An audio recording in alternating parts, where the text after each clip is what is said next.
dhageessanii duula gosa kana irratti godhanii warri Amaaraa ammoo ka waraana faarsu warri Amaaraa ammoo ka sirba waraana dhaadheessu warri jechuun akka malee faarfamaa akka malee oofamaa jiranii mee dishtaa giinaa addaam wondimmee kana akka inni ba'u kan laala.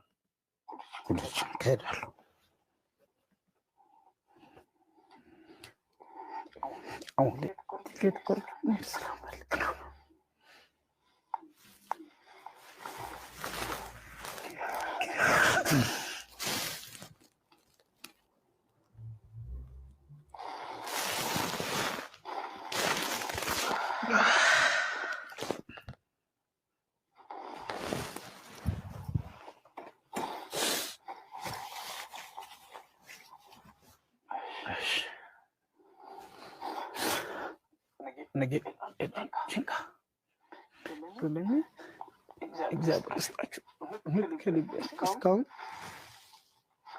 ቤት ውስጥ ተደብቄ ነው ግን ከዛው ጫካ ስለመጣሁ ይዘው ልመለስ እግዚአብሔር ይስጣችሁ qophiin kun televezyiinii EBS jedhamu televezyiinii seefuu faantaawwan faatii irratti dabarsanii qophiin televezyiinii kana jalqaba Itoophiyaa biyya alaa jiraatanii fi qophaa'e achirrattu qophiin kun sila qophii bashannanaati waan sirbaati asirrattu EBS kan gubbaattu affeeranii dubbiin dishtaa giinaa dubbate dubbii siyaasaati haa ta'uuti asirrattu dhiyeessanii sirbi jedhanii siyaamanii ati nam sirbaati siyaasaa dubbattee ergamsa addaa qabda haamilee uummata Itoophiyaa miitee jirta dhiifamaa gaafadhii jedhaniin. Dishtaa giinaa namni tokkollee nan ergine ergamsa uumaatu hin fudhanne ergamsi an fudhadhe tokkollee hin jiru ani waan nattu dhagahame miira mata kiyya waan mata kiyya kanattu dhagahame dubbadhe sun ammoo waan naaf fakkaate dubbadhe wanni inni dubbate sun dogongora jedhe dhiifame hin gaafanne garuu nama na jaalatee nama baadiyaa keessa na baasee nama na godhe kana waan haamilee warra tuqee isaa muufachiiseef dhiifama gaafadhaa jedhee dubbatee jira. Ammaan booda Finfinneen biyyi kun biyya kiyya ta'uu hin dandeettu sodaadhee jira mana bahuu hin dandeenye jiraachuu hin dandeenye garuma dhufettu raasaa keessa dhufe danqara dhufettu bosonattuu deebi'a tikkeetti muradhee jira jiinkattuu galaa haga waan kan dubbadheen dubattu miidiyaan Itoophiyaa kana faarsuun hundinuu dhufee interviyuu na godhaa. Gaafii na gaafatee akka nuuf ibsu godhaa jedhee namni na barbaadu hin jiru isin dhuftanii waan na dubbistanii fi galatooma jedhee mee waan inni jedhu xiqqoo haa dhageenyu nuti. Isti qidima rakkeenyaallu guzu kan maqalee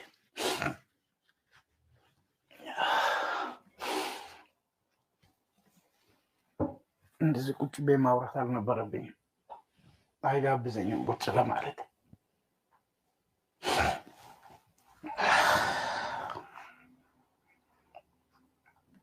ይበቃኛል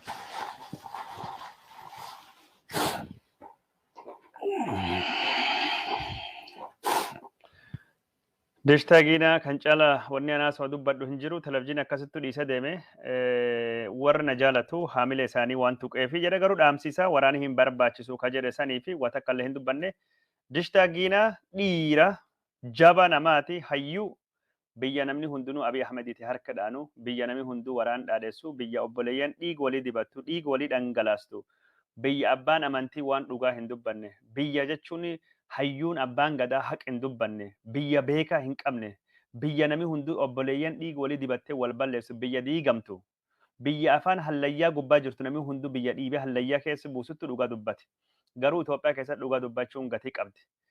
Dishtaa giinaa dhugaa dubbatee waraanii Itoophiyaa hin barbaachisu jedhe. Dishtaa giinaa akkasittuu saalfachiisanii dhiifama gaafachiisan Itoophiyaa keessatti jiraachuu fi Amaaraa cabaccabuu qabda akka Abiy Ahmedii cabaccabuu kana. Nafxanya sirna durii cabaccabuu qabda harki dhahuufii qabda yoo sun hin taane sammuu kan kee mataa kan keetiin akka yaaddu hin barbaadan garbicha warra taatee faamte Jawaar Mohammad har'a wanni inni manidhaa jiruuf kanaaf Abiy Ahmed sirna mootii durii faarsee Minilikii faarsee Itoophiyaa dullatti faarsee kanaaf bakka kabajaa argadhe jedhee uummata biratti salphate dishtaa giinaa garuu sammuu isattuu fayyadamee dhugaa waan yaadee fi sirni nafxanyaa sirni gabroonfatan sammuuf qaama nama gabroonfatu akkami mataa kenna ali yaaddaa jedhanii dishtaa giinaa akkasittuu saalfachiisanii wanni dishtaa giinaa godhame gaafa tokko gaafa dhugaan baatu warri akka dishtaa giinaa faati dhugaa warra ni deebi'aa fi garuu warri artistoonni amaaraa akkanatti waraan faarsan.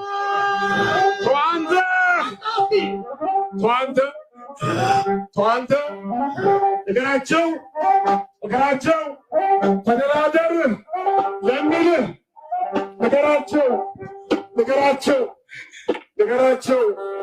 ንገራቸው እናትን እንዳረሏት ንገራቸው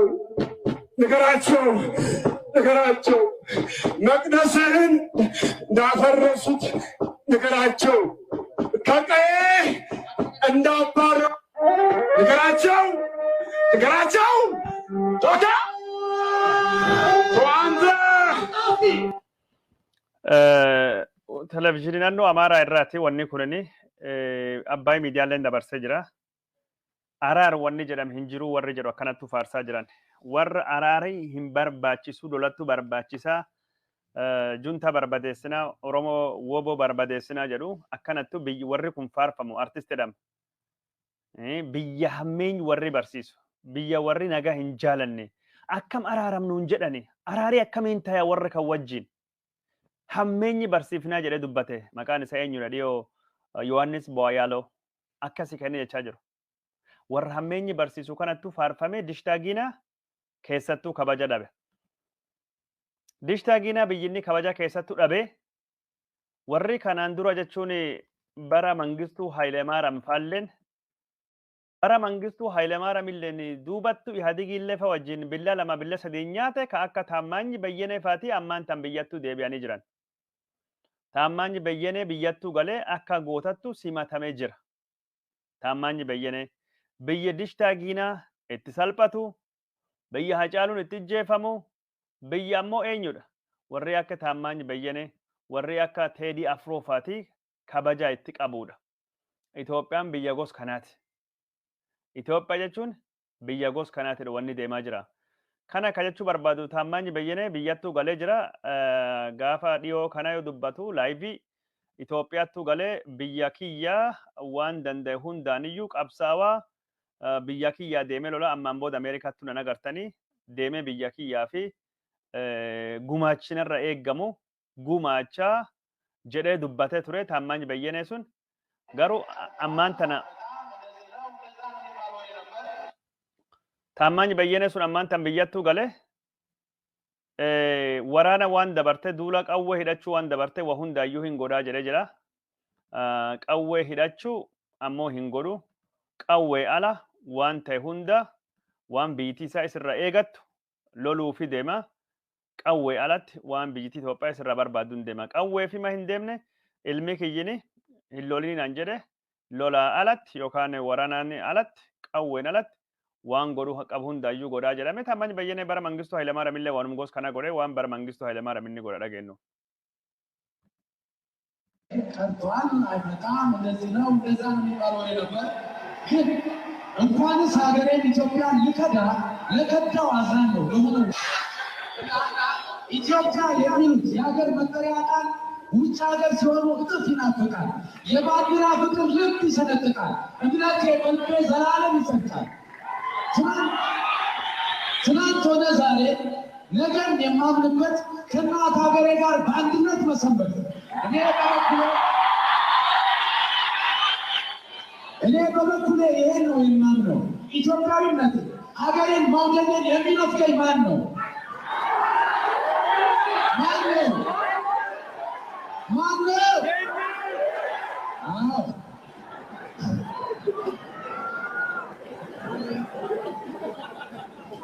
በሕይወት እያለሁ የመኖር ርስቴን ሞቼ ስቀበርም የዘላለም ቤቴ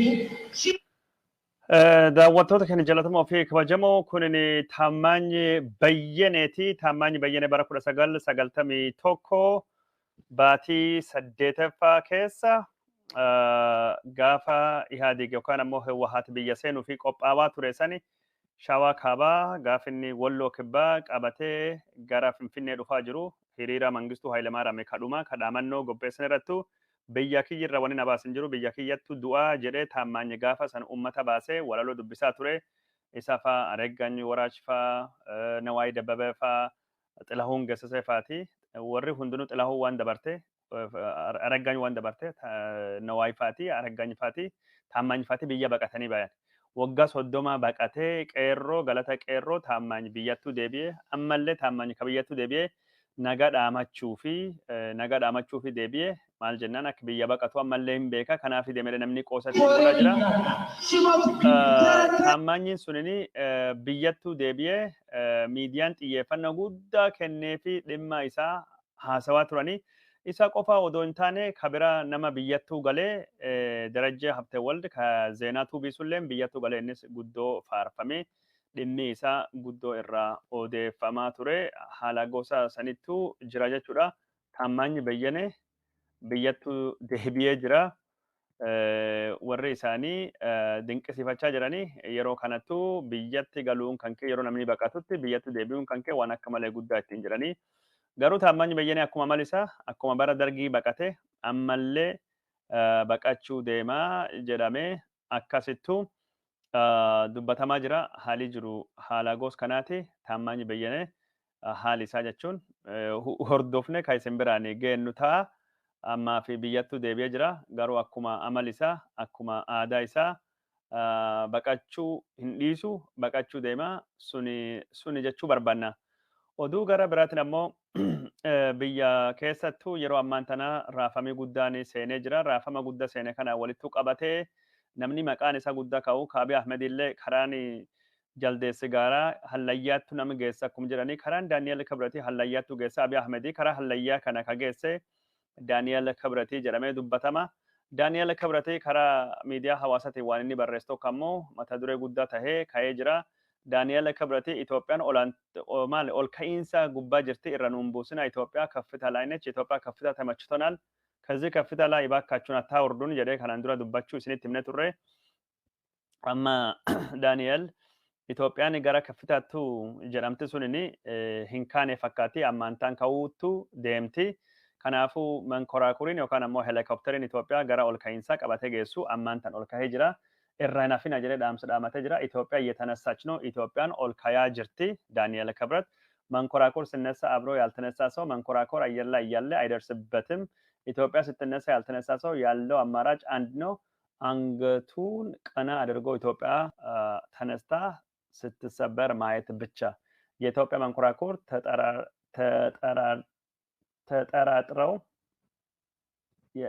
ተጠራጥረው ያልተሳተፉ ሁሉ ተጠራጥረው ያልተሳፈሩ ሁሉ ተነስታ ስትበር እያዩ ኋላ ይቆጫቸዋል። ጠያሪ ኢትዮጵያ አማን ተነበርሳ ጅራ ጠያሪ ኢትዮጵያ ከያ ጅራ ዳፋ ደቀባ ያበዳ ጅረ ዳንኤል ክብረቲ ዳምስ ደበርሰ ጅራ ጠያሪ ኢትዮጵያ ነምኒ አማን ተን ደቀበትኒ ጋቡ ደምተኒ ነሚ ኢትዮጵያን አማን ተና አክሲኒ ጠያር ከና እንደቀበና ኢትዮጵያን ኩፍቱ በርባደኒ ጠያሪ ኢትዮጵያ ደቀበዳ ደ ዳንኤል ክብረት ኢትዮጵያን እሳ ከናንዱራ ኦልካተ ሰሚር እንጅርቱ ከፍታ እንጅርቱ አማሞ am lafirra kaa'uu fi mankoraakuriin dhufee jira jedhee dubbachaa jira. Daani'el Kibrati nama jechuun waan qabatuuf gadhiisu wallaalee waan margi barreessaa durii waan sheekoo kitaaba qulqulluu keessaa durii waan hin tataane waan akkuma nuyyifa barreessaa amma ammoo jechuun waan mankoraakurii kanaan gad dhufe. Daani'el Kibrati Itoophiyaan isa jechuun dhidhimaa jirti akka doonii markaba Nabi Nuh tokko fakkaatti. Namu irra nafina nami irra hafe jechuun Itoophiyaa ammaan tana kitati waraana abiyyi kana beek nami waraan kana irra oole nama dooniin yookaan markabii Nabi Nuh jechuun markabii Nuh yeroo markaba jechuun fulkiin isaa sun jala kutte jala darbe taya kanaafuu doonii kana markaba kana fulki kan dhaqqabadha jedhee dubbachaa jira. Daani'el waraana Abiy Ahmedii nami gowwa tahee si deemin jiru footoon Daani'el Kibrati tokkolleen waraana qofaa miti Daani'el Kibrati yeroo ammaan tana confused ta'ee jira. Footoon isaa tokkini nama hedduu kofalchiisee namni Daani'el Kibrati haala inni keessa jiru garsiisaa jedhamee jira. Daani'el Kibrati ammaan tana garaachoo sani ka duratti humne ka abbaan doonii san yeroo ammaan tana haala gaarii keessa hin jiru jedhama. Mee suuraa isaa footoo Daani'el Kibrati kana akka inni jiru laala kompiitari tokko qabatee warra jechuun helikopterii dhufa galmeessaa jiraatu maal akka inni godhu hin beekani.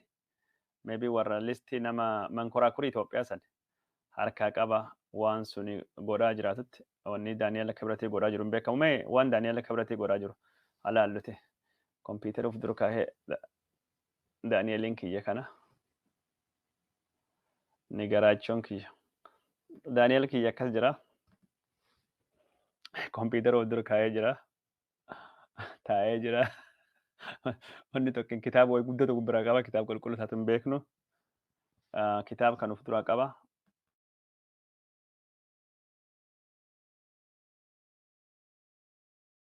Kitaabii dura taa'aa jira Daani'eel. Asii maali?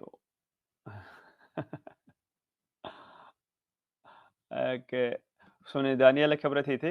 Listii warra mankoraakuriin deemanii. Listii warra mankoraakurii ofirraa qaba fakkaata. Warra doonii Itoophiyaa.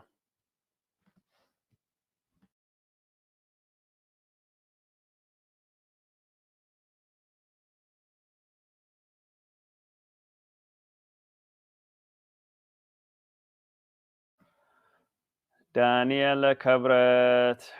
Akka daawwattoota kan jalatamoo fi kabajamoo odeeffannoon kenna kan isin biraan gayaa jirru akkuma itti fufettu jira. Daani'eel Kibratii abbaan listii isaa agartanii jirtanii yeroo ammaan tana Itoophiyaan Daani'eel Kibratii gara samiitti ol ka'uu fi mankoraakurii namni irra nafini jedhee dubbachaa jira.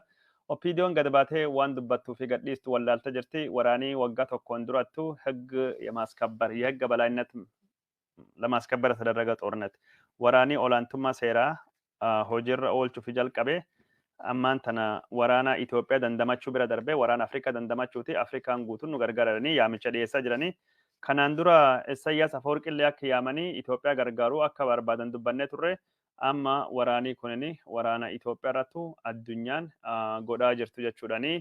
Warri jechuun kanaan dura mootummaan Itoophiyaa ergachaa ba'e jechuun kan akka Abbaduulaa Gammadaa fa'aati hundinuu gabbaanii waan isaan haasawaa jiranii namni hin beeku. Abbaduulaa Gammadaan waraanii kunin Itoophiyaan irrattu dhiibbaan kun ka godhamuu fi akka Afrikaan jabaattee hin baane fi jedhee dubbatee jira. Abbaduulaan Itoophiyaan jabduu Afrikaa waan taateef biyyitii alaa duuluu irratti godhanii Itoophiyaan jabduu Afrikaa waan taateef Afrikaa dhawaa jiranii jedhee dubbatee jira. Abiy Ahmed illee waan kanaan wal fakkaatu tokko dubbatee jira. Itoophiyaan waan Abiy Ahmed jedhee Itoophiyaan biyya alaabaan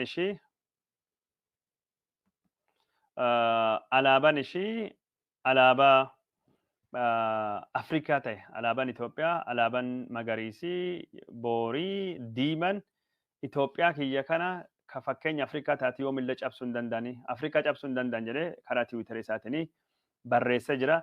Hunduu isaanii yeroo ammaan tana biyya Afrikaa Itoophiyaa cabsuu barbaadanii kanaafuu Afrikaan hin cabtu Itoophiyaan hin cabtu waan jedhame duulii tiwiitarii illeen duulii tokko banamee jira.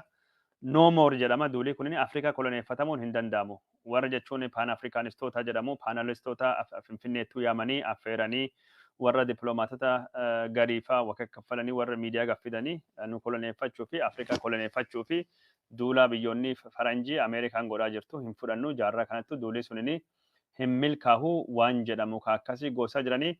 Abiy Ahmed duula kanaanii waan milkaa'uu hin fakkaatu no more jechuun ammaan booda sirni kolonii hin jiru ammaan booda koloneeffatamuun hin jiru jechuudha.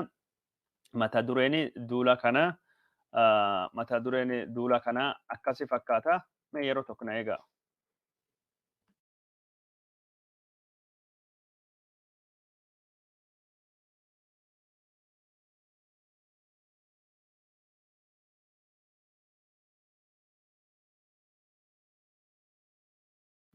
So duula akkasii kana jechuun duula Afrikummaa irrattuu banamuu maali jedhanii duulii guddaanii geggeeffamaa jira. Karaa sunini akkasittu jira. Waraana waggaa tokkoon durattu law and order waraana olaantummaa seeraa kabachiisu ka torbaanii sadii akkam guddate Abiy Ahmed jedhamu waggaa tokko ol deemee Afrikaa dandamachuu fi Itoophiyaan ammoo fakkeenya Afrikaa badhaadhina waan taateef Afrikaan nu bira dhaabbadhaa jechaa jiranii haala gosuuniiti waraanii ammaan tana geggeeffamaa jiranii Abiy Ahmed faati muddamsuu guddaa gos kana keessa seenanii jiran. oduu keenya gaggabaabsee simbiraanii gahee galgal waan gaddeebinuu fi oduu galgala keessatti waan bal'oo haasa'uu deemnaa jedhee yaada. Gara biraatiin ammoo biyyoonni Afrikaatii fi biyyoonni addunyaa biraa kan adda addaa Abiy Ahmed wajjin waan waraanaa irratti wal dubbachaa jiranii. Biyyattii Afrikaa ka dhimma kan irrattu Abiy Ahmed wajjin wal dubbatte Keeniyaan pirezidaantii isii Uhuru Kenyaata gara Itoophiyaattu ergitee jirti. Pirezidaantiin Keenya Uhuruun dhufee pirezidaantii Itoophiyaa Sahaalawarq Zawudeetii fi akkasumas Abiy Ahmed wajjin wal argee waan waraana gaggeeffamaa jiru kan irrattu wal mari'atanii jiranii. Akka odeeffannoon jirtutti Uhuru Kenyaata araara Ameerikaan dhiyeessite wal qabatee yaada tokko lama Abiy Ahmed wajjin wal jijjiirachuu fi dhufee jedhama. Araarri amma dhiyaate keessaa tokkini mootummaan Abiy Ahmed haal dura tokko malee warra Tigraay wajjin akka inni wal mari'atee labsii shororkaa jedhee labse kana warra akka inni kaasu ABO'n irraa akka inni kaasu yaada dhiyeessuu fi jedhama.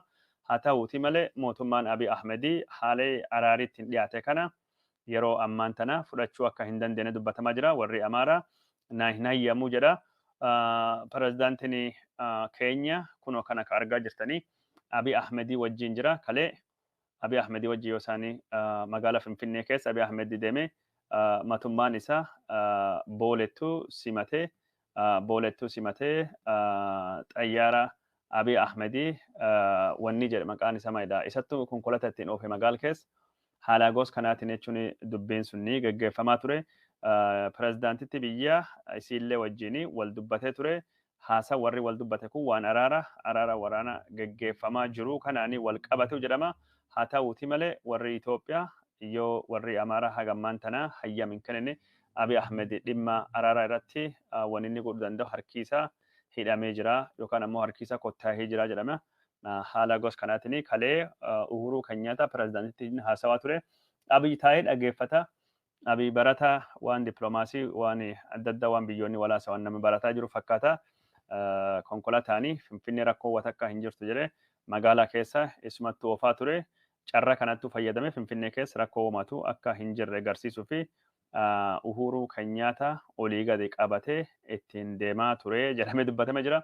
Haa ta'uuti malee Finfinnee keessa rakkoo watakka hin jirtu. Finfinneen nagayaa, Finfinnee duula miidiyaan biyya alaa godhuu jiruu fi ololaan irrattuu hawaasii addunyaa ka dippiloomaasii banee malee biyyittii hunduu nagaa jedhee mootummaan Abiy Ahmed akkasittuu dubbatullee Finfinneen har'a jechuun magaalii Finfinnee oduu Itoophiyaa eegi daawwattanii zoonii waraanaa fakkaati. Zoonii waraanaa fakkaati. Kunin oduu miidiyaa Itoophiyaa irraa har'a argine magaalii Finfinnee eegumsi paatrooliin akkasittuu gaggeeffamaa jira. Sakatta'iinsa gosa kanattuu godhamaa jira. Komaandii poostiin har'a ajaja haarawaa baasee jira. Ajaji haarawaan mana sa'aatii fedhanitti sakatta'anii qawwee keessan galmeessa, qabeenya keessan galmeessa, nama simbir dhufee keessummaa galmeessa, wal ijaaraa, wal tiksaa, waraanii magaalaa Finfinnee ka adda ka magaala eeguu ka uummata har'a eebbifamee jira. Poolisiin adda ka magaalaa Finfinnee har'a eebbifamee jira.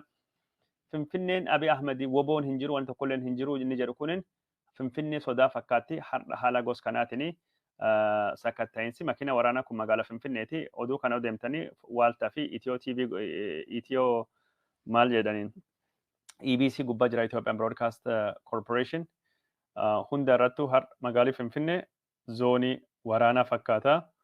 Haala gosa suniitiin waraanii deemaa jira. Haala gosa suniitiin biyyittii Abiy Ahmed nagaa qabdu jedhullee biyyittii haala gosa sunii keessa jirti. Yoo kun nagaa taate isinummaan laala murteessa dubbadha.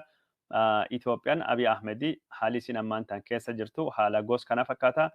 Kana qofa odoo hin taane biyyittii nagaa guddoo dhabdee jirti. Jeeqamsi guddaanii kalee magaalaa Finfinnee keessatti bakka adda addaattuu jeequmsattu ture. Yeroo uummata Tigraay hidhanii uummati naannoo adda addaan amma akka dhagaa jirrutti Walaytaa fa'aa keessattuu maaliif uummati Tigraay hidhamaa jiranii uummati jeequmsa kaasee jira. Uummata guuranii Finfinneellee bakka adda addaa keessatti konteenerii keessattuu hidhama. Uummati finciluu jalqabee jira. Uummati hidhamu kun gareen isaanii tumamee gareen isaanii caccabsamee tumaa irraa kan ka'e miilii facabsanii juntaa fi odololaa jiru miilii cabee jiranii televizyiinii gubbaattuu dhiyeessanii jira. Waan nama ajaa'ibu.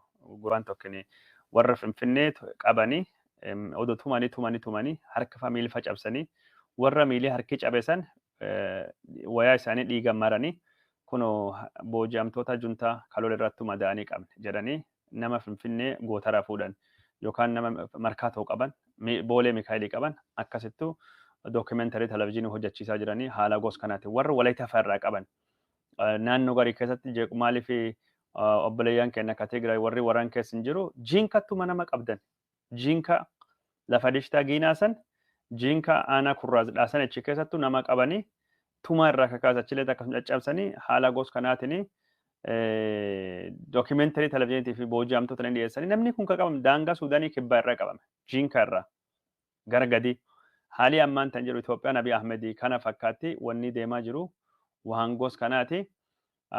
Daawwattoota keenya jaallatamoo fi kabajamoo odeeffannoon keenya kan isin biraan gahaa jirru kanuma fakkaata akkuma itti fufettu jira.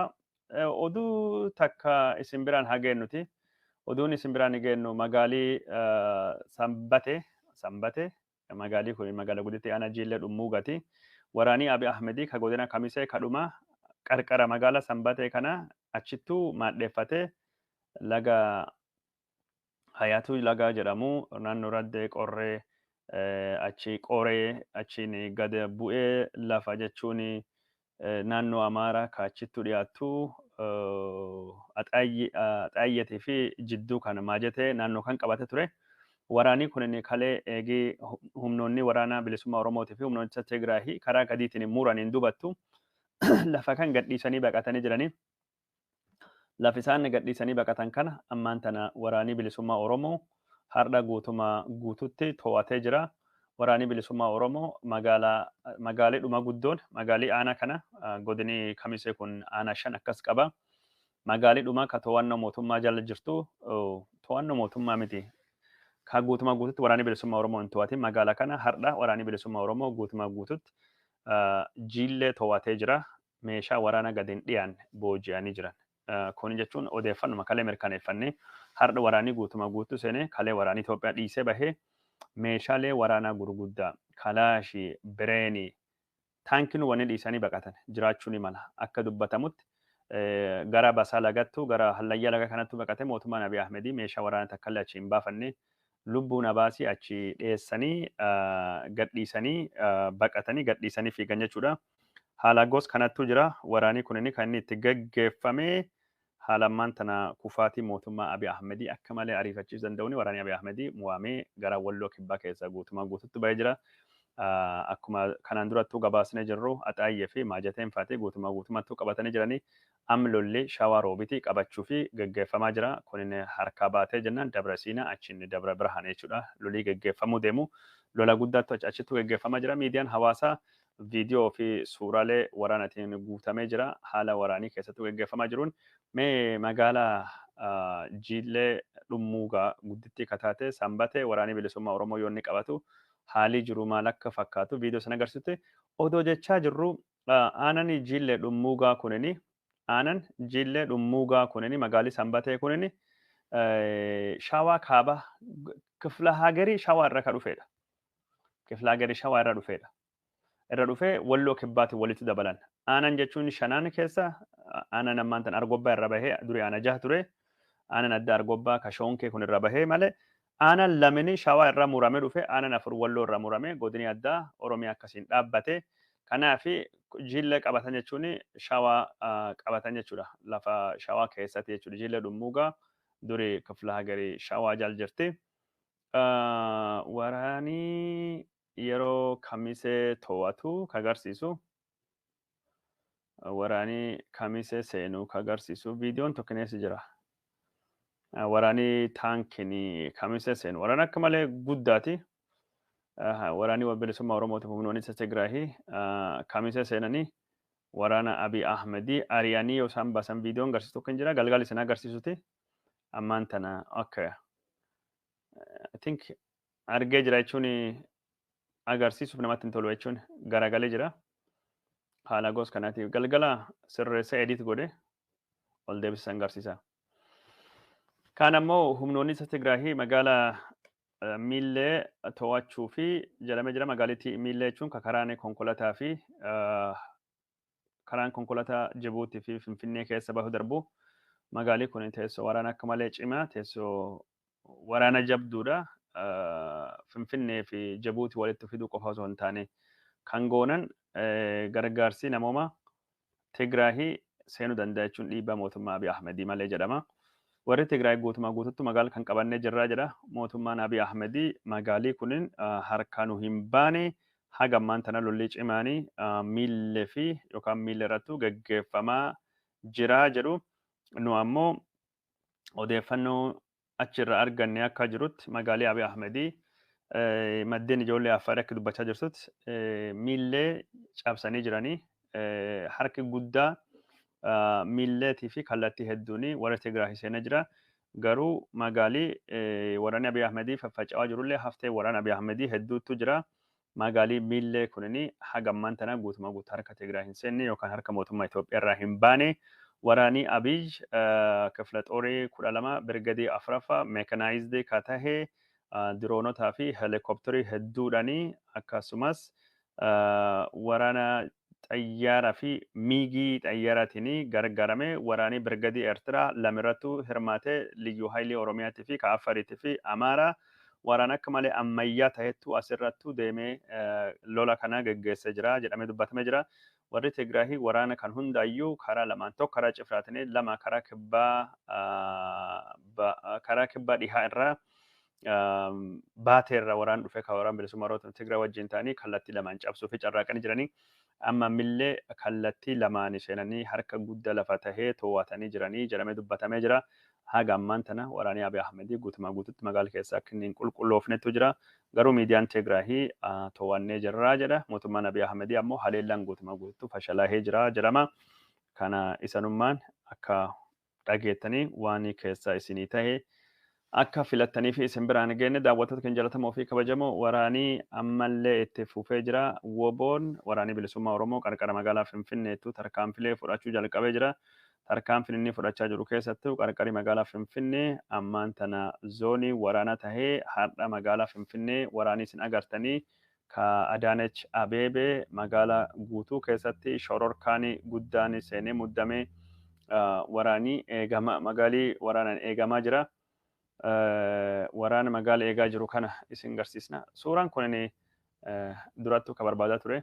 Taammaany Bayyanee yeroo biyya seene simannaa gosa kanaa godhame akkasittuu miidiyaa ibsa kennaa ture. Argaa jirtanii Ahaduu, ETV, Waaltaa, Faanaa, Daaguu, OBN hundinuu akkasittuu dhiyaatanii dishtaagiina akkasittuu boochisan jechuudha. Durattuu isin garsiisaa ture. So Finfinnee keessatti yeroo ammaan tana lolli geggeeffamaa jiru kanaan walittuu qabatee sodaan guddaan seenee jira.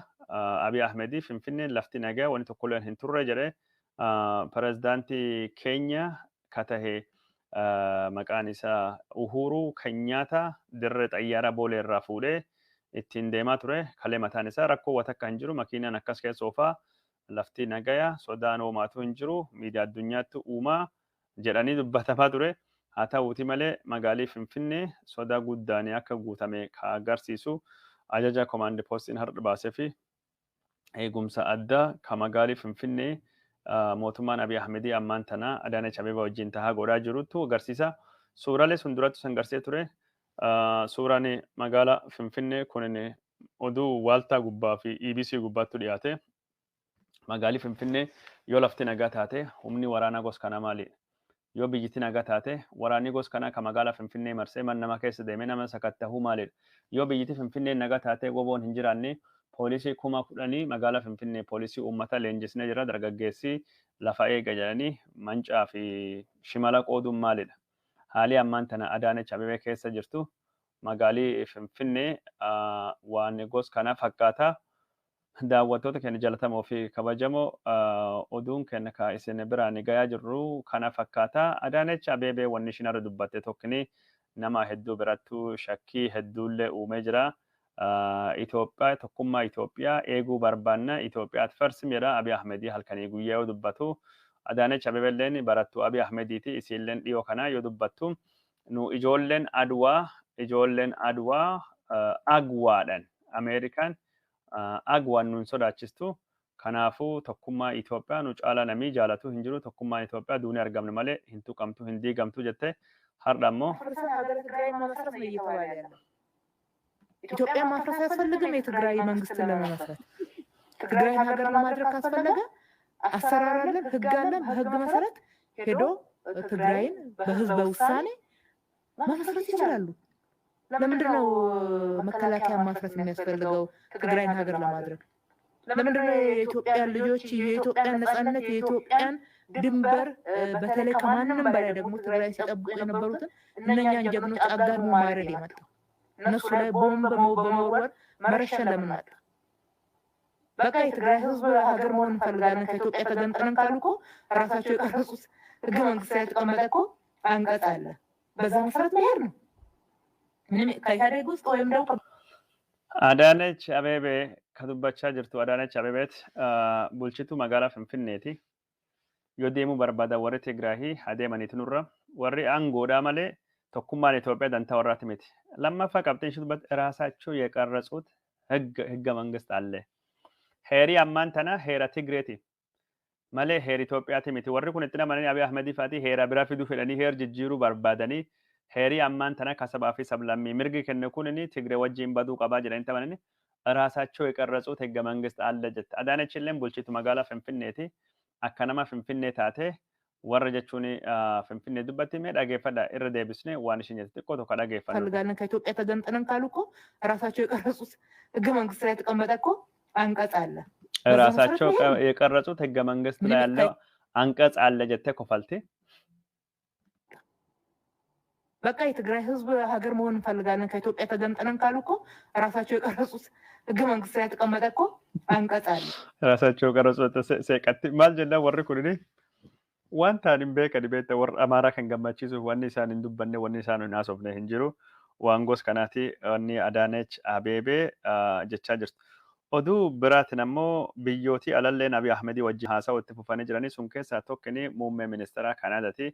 Abiy Ahmed haasan muummee ministeera Kanaadaa Justin Trudeau wajjin goone akka malee haasawaa bu'aa qabeessa waan waliigalteelee biyyi lamaan irratti wal haasofne Trudeau guddoo galatoomii jedhee barreeffama barreesse. Garuu Justin Trudeau muummeen ministeera biyya Kanaadaa waan inni barreesse Abiy Ahmediitu bilbilee fi waraanii deemaa jiru kunini faayidaa hin qabu dhukaasa dhaabaa gargaarsi namuma ummata hadha qabu jedhee itti mee jedhee dubbatee jira. Abiy Ahmed marii biyyoota lamaanii irratti goonen marii akka malee bu'aa qabeessa godhannee jedhee dubbatee jira. Wanni Abiy Ahmed hedduun isaa ammaan tana kijiba ta'ee jira. Oduun duratti irratti haasawaa ture faana TV ilaala. Magaalaa Finfinnee har'a akka inni jiru. Waalta